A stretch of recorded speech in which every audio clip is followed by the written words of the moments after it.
ఇప్పటికే చైనాను వెనక్కి భారత్ రోడ్ నెట్వర్క్ లో యుఎస్ ను బీట్ చేసి త్వరలోనే ప్రపంచంలో అతిపెద్ద రోడ్ నెట్వర్క్ కలిగిన దేశంగా అవతరించబోతోంది. ఆ ఊహ ఎంత బాగుందో. ఇది ఊహ కాదు, నిజమే. గత 10 ఏళ్లలో ఇండియన్ రోడ్ నెట్వర్క్ 60% గ్రోత్ నమోదు చేసి చైనాను వెనక్కి నెట్టింది. చైనా రోడ్ నెట్వర్క్ 52.8 లక్షల కిలోమీటర్లు ఉంటే మనది ప్రస్తుతం 63.45 లక్షల కిలోమీటర్లుగా ఉంది. ఇక యుఎస్ రోడ్ నెట్వర్క్ 66.5 లక్షల కిలోమీటర్లుగా ఉంది. అంటే యుఎస్ ను బీట్ చేయడానికి ఎంతో సమయం పట్టదు. కానీ రోడ్ నెట్వర్క్ ను పెంచుకుంటూ వెళ్ళిపోతే సరిపోతుందా? రోడ్లు ఎక్స్టెండ్ చేసే మాట సరే, మరి మెయింటెనెన్స్ సంగతి ఏంటి? క్వాంటిటీ పెంచుతున్నారు, మరి క్వాలిటీ సంగతి ఏంటి? రోడ్ సేఫ్టీ సంగతి ఏంటి? ఇవి మన భారత్ రికార్డు స్థాయిలో రోడ్ వేస్తోందనగానే సామాన్యులు మెదిలే ప్రశ్నలు. సో అసలు ఇప్పుడు సిచ్యువేషన్ ఎలా ఉందో చూద్దాం.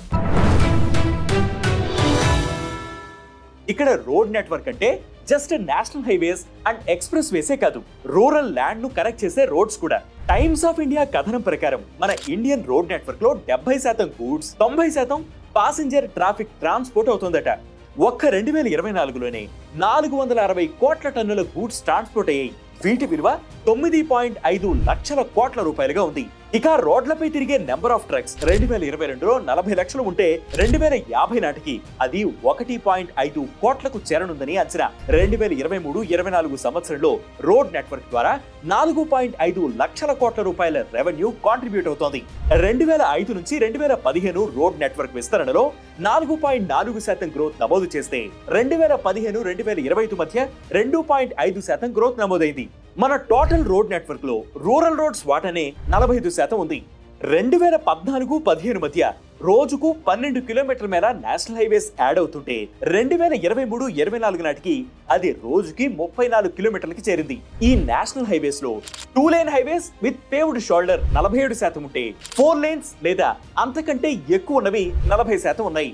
రోడ్ నెట్వర్క్ అయితే ఉంది, కానీ మన ఇండియాలో ఇంకా అన్ని రోడ్లు సర్ఫేస్డ్ రోడ్స్ కాదు. ఆస్ఫాల్ట్ లేదా కాంక్రీట్ తో తయారైన రోడ్లను సర్ఫేస్ రోడ్స్ అని అంటారు. సో అలా హైయెస్ట్ సర్ఫేస్ రోడ్స్ ఉన్న రాష్ట్రంగా 91.50తో పంజాబ్ తొలి స్థానంలో ఉంది. అయితే ఓవరాల్ గా సర్ఫేస్ రోడ్స్ లో మన ఇండియా ఇంకా వెనకబడే ఉంది. టోటల్ రోడ్ నెట్వర్క్ లో 64% మాత్రమే సర్ఫేస్ రోడ్స్ ఉన్నాయి. చైనాలో అయితే ఇది 78%, యుఎస్ లో 69%, కొరియాలో 82.5%, రష్యాలో 70.5%గా ఉన్నాయి.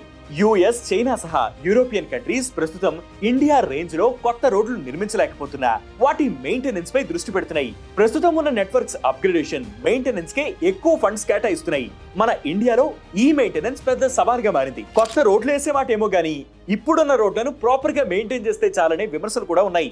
రోడ్ నెట్వర్క్ పెరుగుతున్న కొద్దీ ట్రాన్స్పోర్ట్ ఈజీ అవ్వాలే కానీ రోడ్ యాక్సిడెంట్స్ కూడా పెరగడం ఆందోళనకరం. 2018లో రోడ్డు ప్రమాదాల కారణంగా చనిపోతున్న వారి సంఖ్య 1,57,593 ఉంటే అది 2023కి 1,72,000కు చేరింది. రోడ్ ఇన్ఫ్రాస్ట్రక్చర్ అండ్ డిజైన్ లో లోపాలు, సబ్స్టాండర్డ్ కన్స్ట్రక్షన్స్ జరుగుతున్నట్లు transportation research and injury prevention centre గతంలో చేసిన ఆడిట్ లో తేలింది. కేంద్ర మంత్రి గడ్కరీ సైతం పలు చోట్ల ప్రాపర్ సివిల్ ఇంజనీరింగ్ స్టాండర్డ్స్ లోపించడం ఈ ప్రమాదాలకు కారణం అవుతోందన్నారు. ఈ ప్రాసెస్ లో కొన్ని యాక్సిడెంట్ జోడ్లను బ్లాక్ స్పాట్స్ గా గుర్తించి రిపేర్ చేసే చర్యలు తీసుకుంటోంది. కానీ ఓవరాల్ గా చూస్తే ఈ రోడ్ నెట్వర్క్ లో మెయిన్ ఛాలెంజ్ అదే పాట్ హోల్ సమస్య ఇంకా వెంటాడుతూనే ఉంది. 2020 నుంచి 2023 మధ్య ఈ పాట్ హోల్స్ కారణంగా ప్రమాదానికి గురై 6,500 మందికి పైగా ప్రాణాలు కోల్పోయారు. అంతకుముందు 2018-2020 మధ్య ఈ కౌంట్ 5,626గా ఉంది.